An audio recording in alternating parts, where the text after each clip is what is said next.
I want to take you back to our Euro trip of 2020. Okay. It's Prevalence. Say? We're talking about Europe. We so- are. And it's, our only real point of reference. Just also clarify, this is pre-lockdown. We didn't just go on a leisurely stroll through Go cities. Anyway, we took a train from Dortmund to Zurich, if I'm not mistaken. That we did. And then continued on to Flumsburg. We did continue on to Flumsburg. And while we pulled up in Zurich, we got off the train. I was quite hungry, so I went to get a panini.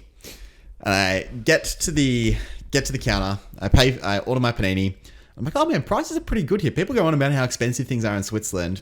Like, like what was it? Like €8, €9 for a panini. Could be worse. It's pretty bad.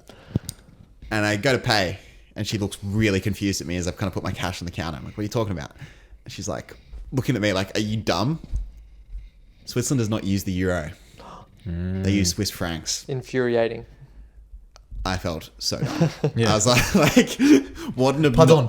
I couldn't, but they speak French. So that was probably one of the most embarrassing moments of life, because I disgraced my country by just I've permanently given. Now she doesn't know I'm Australian, but she knows I'm English speaking because I couldn't speak any German to be able to get myself over the line there. And basically just kind of fully showed that I had no idea what currency. Like, could you imagine someone rocking up from, I don't know, let's just say anywhere from Europe and comes to this, Just goes to Noshi's or something. Noshi's, and tries to pay with pound with the image of just King Charles on. I want like a box of gobstoppers. Yeah. Here's €1. Yeah. Like, I think what? you're being a bit hard on yourself, mate. I think like the country is Switzerland's landlocked, right? Correct. It's landlocked, and all the countries around it use the euro. Yeah. So It is I don't pretty know. disrespectful. I feel like the problems- onus is on Switzerland. Yeah, the problem is more with Switzerland than with you, Cam. It's pretty disrespectful to rock up Sure, and just I assume. reckon there'd be a bunch of places that would accept it as well. I reckon. Yeah, no doubt. Possibly. But obviously not the panini drop. But Yeah. So if you ever are at Zurich Station and you want to buy a panini, just tread with extreme caution. Zurich train station, not as big as I thought it would be as well. Felt quite homely. Yeah, okay. That's it. Well, we are going to talk the economy today. And there's going to be a lot of currency chat. I'm excited. Don't listen to Jake. Now, Nah, it should be good. no doubt. 1979. There's conversations to, I guess, limit the amount of control you have over your exchange rate. So again, if you kind of think through like pros and cons of either devaluing or valuing your currency, there's different economic conditions might cause you to go either way. So if your country is struggling economically, it would make sense to devalue your currency by printing off more money. You print off more money, it gives a stimulus package to people, and then it makes it really cheap for people from other countries to either buy your goods or to go on a holiday to your country. Makes a lot of sense. Cool. Now that only works for some countries, right? Because some countries can't get tourism going regardless of the circumstances. So if you're Greece, great news. Yeah. Again, just like we've devalued our currency, come to the Greek Is that islands. happening with Japan at the moment? Is that Yes. something that's happening? Yes, the yen is, Yeah. big time. And then as well, My finger's on the pulse here. if I pretend to be not interested, really like because the other thing as well is again, not every country in Europe, particularly when we think about how the EU expands over time, is that great of a tourist destination. So again, if Latvia's like, hey guys, we've devalued our currency, come on in, and people are gonna be like, oh. Yeah. I was wondering which country you were going to single out and potentially ostracize. They didn't join until 2004 though, so we're safe for now. Euro 2004 had to just tidy up some things before they went in. And did you know they were there in Euro 2004? Because And was that their first European I'm pretty trade sure it would have been. And so you reckon they sort of tied up some alliance, loose ends? Maybe it just had to be like, guys, we're not Austria. It's maroon and white, not red and white. Yeah. Get it right. Anyway, so 1979, there's agreement. It's like, basically the agreement more or less says, just don't be silly. Like sure, if you need to devalue your currency, please do so. If you do need to or revalue or upvalue your currency, you can do so. Just please don't be silly, because otherwise we will completely screw each other over So say like if France devalues their currency wildly to get a lot of people to buy their stuff, that's going to screw over Germany because then people won't buy German things. So just let's behave, Yeah. be orderly, and just have some current decency. Yeah. Now, what will this set us on the path towards? 1979. There's just an agreement to not be silly with your currency. The opposite of destruction. I was going for the euro. See, the euro's not around at this point. Okay. Oh. The path to the Yeah. euro. Oh, so you're eating a centralized currency. A centralized- logical. Yes. Currency. Yeah, okay. So, again, you're dealing with German marks and French francs and that sort of thing. Or francs, to be a bit more. Puzzle. Comme ci, comme ça. Now, the 1980s are also quite interesting as well because we got some new members that join. Greece. Yeah. Okay. Mykonos. What could go wrong? Portugal. Portugal. Okay. Espanol. Okay. Yeah. Wow. Trilingual. Oh, get this right. Hola, no para hablar. Oh, I got it wrong. What?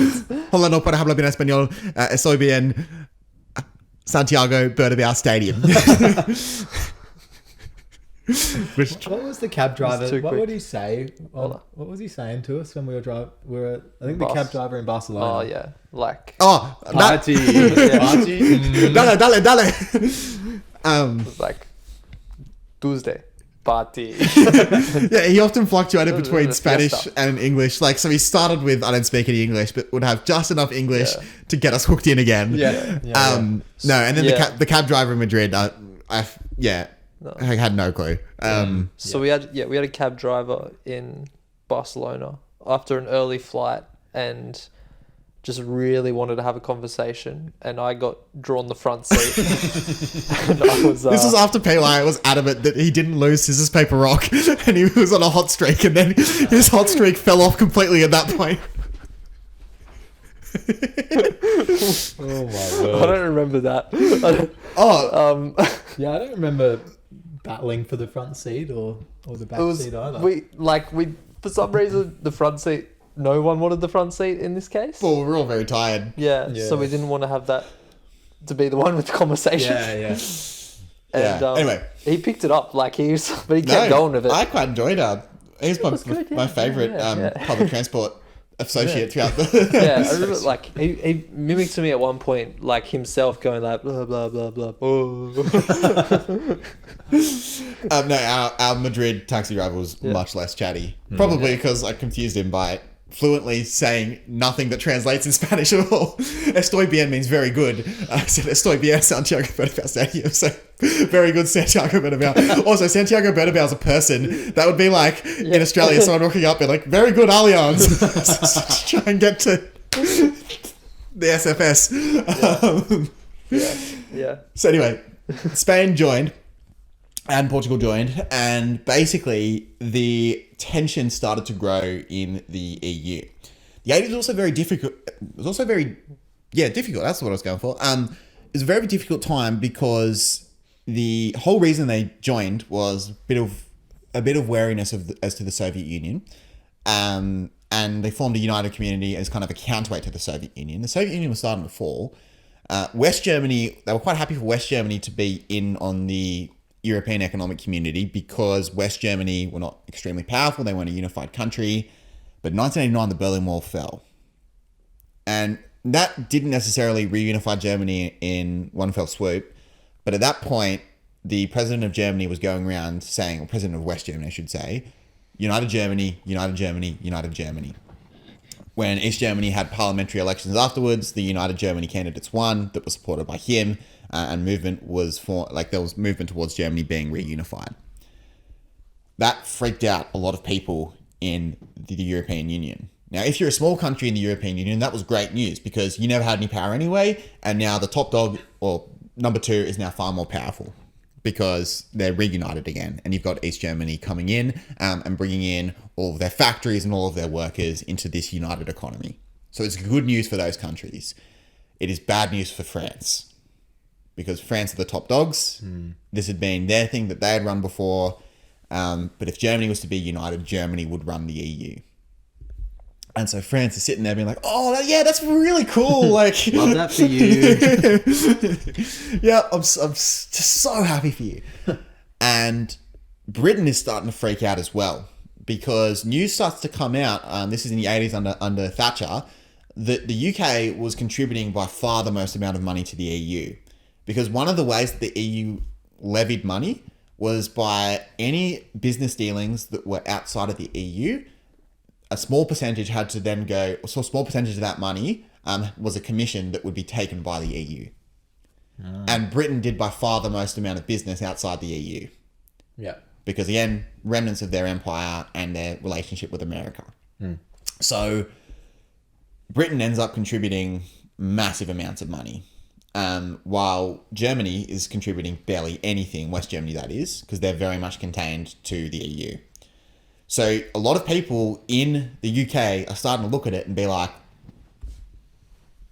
European Economic Community? Oh, I don't know actually. I don't know anymore. Yeah. Like, yeah, They've lost their way. we pulled a lot of strings to try and get here, and party's kind of a flop. So Britain's becoming increasingly worried. The other interesting thing though is that the tide is starting to turn, because previously the Conservatives had been putting all the momentum and all the energy behind the EU, while Labour were the ones that were kind of holding this up. However, after Charles de Gaulle resigned, France mostly had right-leaning presidents, but they did have a stint in the 80s where they had someone from more of a socialist background. And basically, while this was in the dying days of being under French control, a lot of workplace, reforms were passed. Where if you're going to be part of the European Economic Community, you need to have things like a minimum wage. You need to allow your workforce to be completely, you can't put any restrictions on them unionizing and stuff like that. And so Labour's looking at that being like, whoa, they're doing this way better than Thatcher's doing it. So a lot of Labour supporters are like, the European Union is way better at protecting working regulations than our Conservative government is right now. This thing isn't that bad at all. And what we were really skeptical of is actually turning out to be all right, because they've just Britain and Europe went in two completely different directions throughout the 1980s. And so we get to 1991, we have the fall of the Soviet Union, we've got the reunification of Germany, and we have Pokemon as well. Just to make sure all our leave no stone unturned here. Give a 360-degree analysis. And so we have the Treaty of Maastricht. Okay. In the Netherlands. Yep. And there's a couple of communities. Okay, there's still the coal and steel community going around. There's the economic community. There's Euratom, which is the European Atomic Community. Euratom for short. Yeah, I like it. And they go, oh, what's with all these communities? This is a bit inefficient. Let's organize these into one community. The European Union. I like it. And so that is kind of, it's taken us, a whole podcast in 13 minutes to get to the point where we finally have gotten past the origin story and we get to the European Union. Yes. And they decide, actually, we'll keep Euratom separate still. We'll still have two communities, just Okay. what weekday European Union, weekend European Union. And basically, we still have this division of the two. There's also a couple of key bits that come with this. We have the beginning of the euro. Now, it's not implemented by this point, but there's a two-step plan to roll out the euro. Sorry, so this is 91 that we're... Yeah, there's still no euro by 91. That's crazy. I thought the euro would just always be a thing. This is clearly just the frame of reference that I have. I actually wrote about businesses transitioning from the German mark to the euro for my Year 12 Business Studies HSC. So yeah, right. I was also quite surprised when I wrote the HSC. Why'd you do that? Something about Lemfox in Germany. I can't remember anymore. Yeah, sure.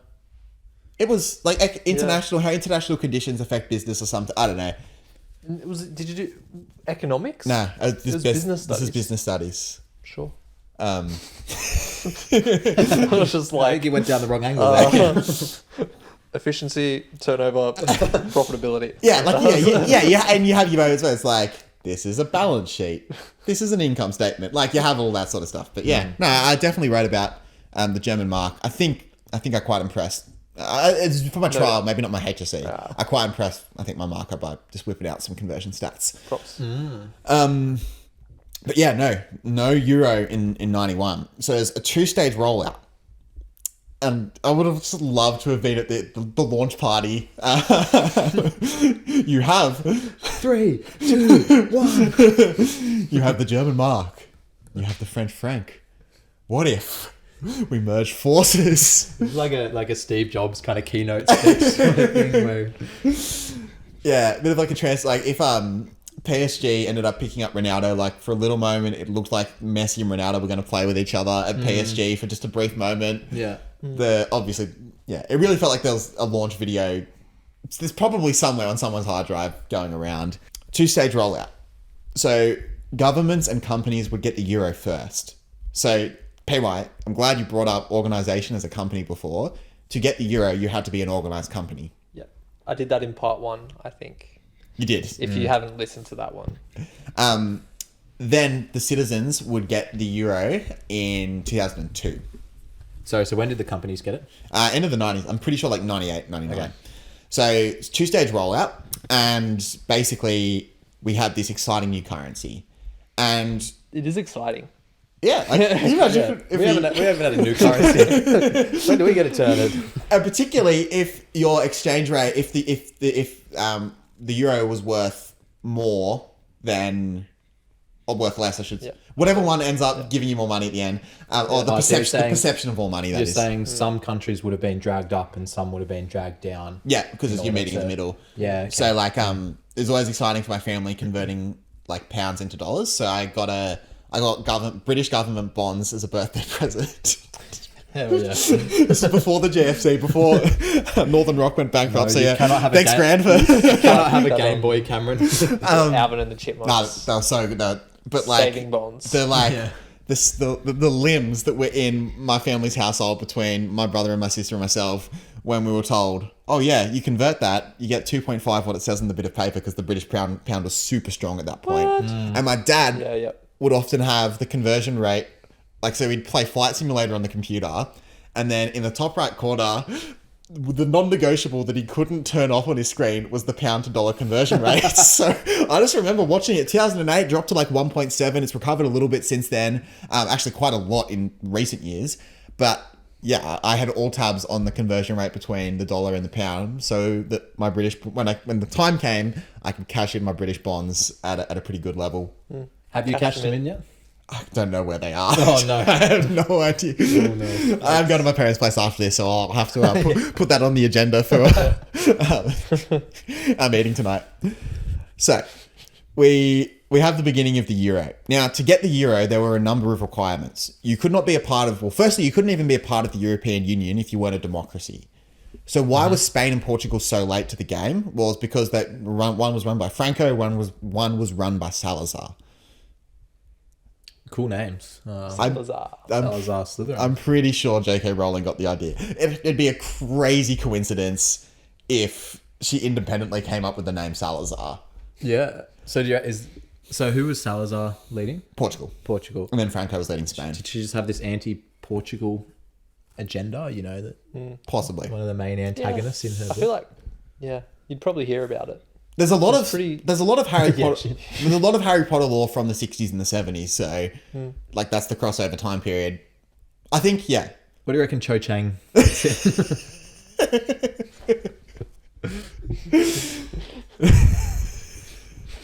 She is a frequent. It's a she, right? Cho Chang's a she, girl. Okay. She is a frequent point of reference. Yeah. Why should call it Cho Chang She's also like an Irish accent. in the movies? Yeah, doesn't she? Yeah, right. Was it purely just to like distance themselves from like no, it's not just a purely Asian stereotype. There's a bit of European flavour about it as well. I don't know. Yeah. Anyway, so to be part of the European Union, you had to be a democracy. So the floodgates get open in the 90s and we get a lot of the Scandinavian countries that join. And then by 2004, a lot of those Eastern Bloc states that were formerly under the influence or even part of the Soviet Union now end up joining the EU. So, happy days so far. It's looking pretty good, looking pretty positive. To be a part of the euro, you need to run your budget at no more than no more than a 3% deficit is what you can in terms of Okay. so you can only spend 103% of the money you generate as a government in terms of spending. So it's a little bit tricky because when we get to the GFC, some countries, including our own, go way more than 103%, and they would argue that that was good economic policy for the times. But as a general rule of thumb, if we're going to keep this currency stable, and if you're going to be part of our economic community, you cannot lag behind because you make reckless economic decisions.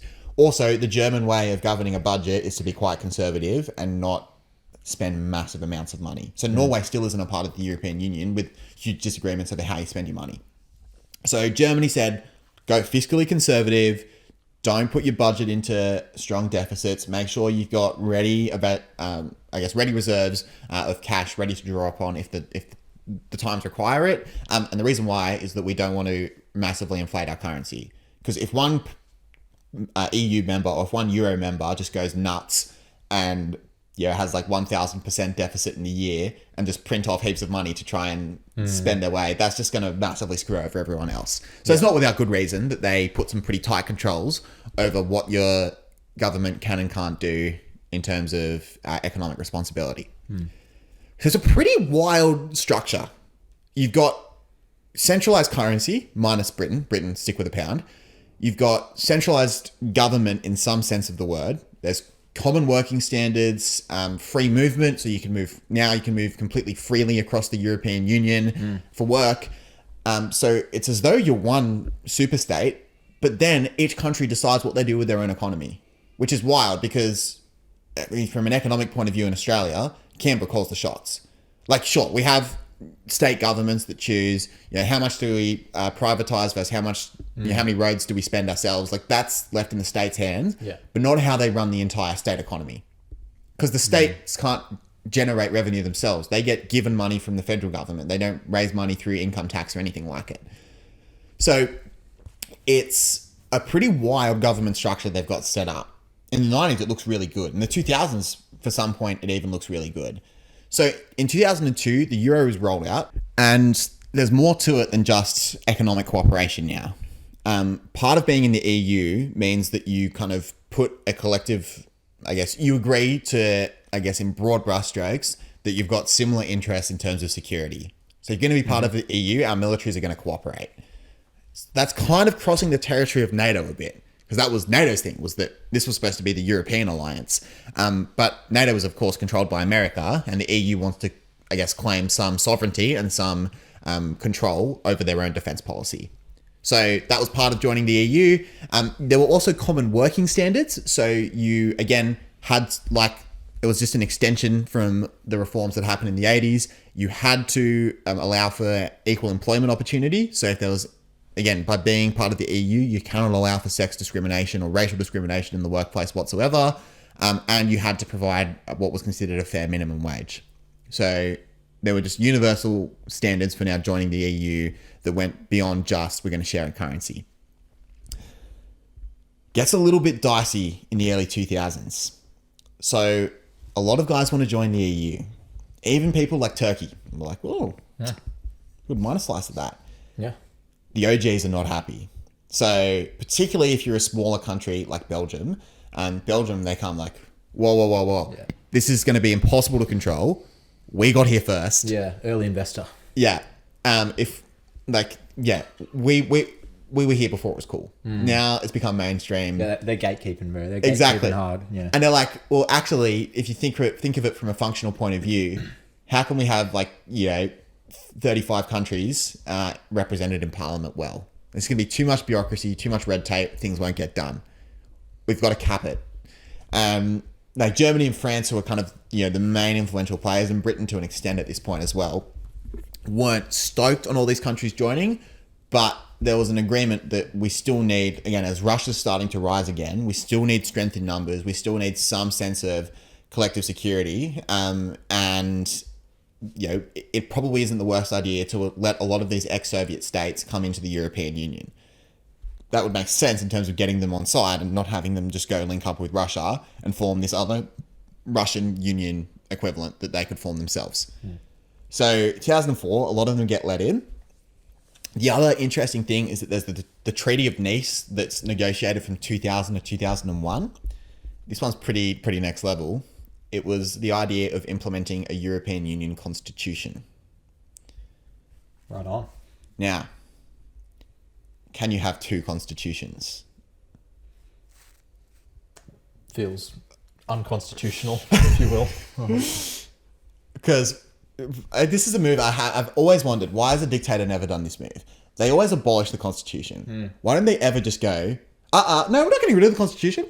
We're just adding the constitution 2.0, adding a new constitution. Yeah. And of course, the issue is, what if those two constitutions conflict? Yeah.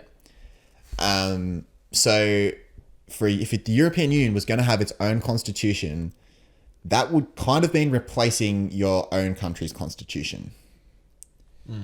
Now, I don't know about you, but could you imagine in Australia just saying, look, referendum, abolish the constitution and get a new one? No, I think you're missing the positives here. I think you're focusing too much on the abolishment part. Yeah. We forward thinking. Why would we tie ourselves to the past? We hear you. We do.